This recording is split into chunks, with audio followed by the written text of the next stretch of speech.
Aujourd'hui, chaque école fondamentale ou secondaire, établissement secondaire privé ou public, il est connecté à partir d'une application mobile. Et nous avons une application mobile qui est interconnectée sur le système pour tous les fonctionnaires de l'éducation.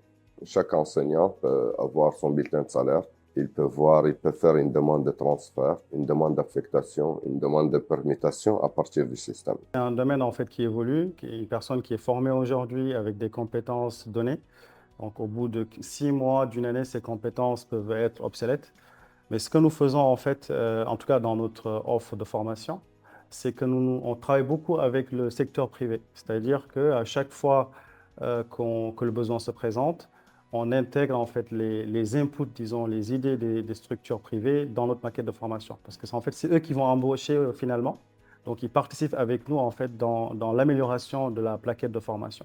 Ce qui fait qu'en fait, nos filières vont rester compétitives puisqu'à chaque fois, en fait, c'est des filières qu'on ajuste en fonction des besoins du marché. Oui, il faut quand même remarquer que lorsqu'on a introduit cet enseignement de licence dans des lycées pilotes comme celui d'Ayoun, on a constaté que le taux d'admission au baccalauréat a été doublé cette année-là.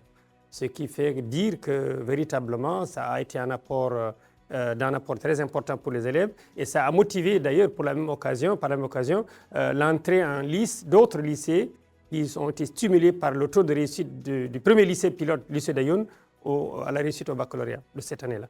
Il a accompagné les élèves, surtout dans des périodes difficiles. Et les résultats étaient nettement différents. Les élèves qui ont bénéficié de cette application ont eu des résultats beaucoup mieux qu'avant.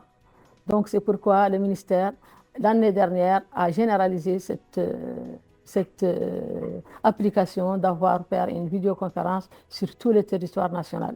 Avec l'enseignement à distance, les élèves ont bénéficié de l'expérience des professeurs chevronnés et expérimentés dans la capitale.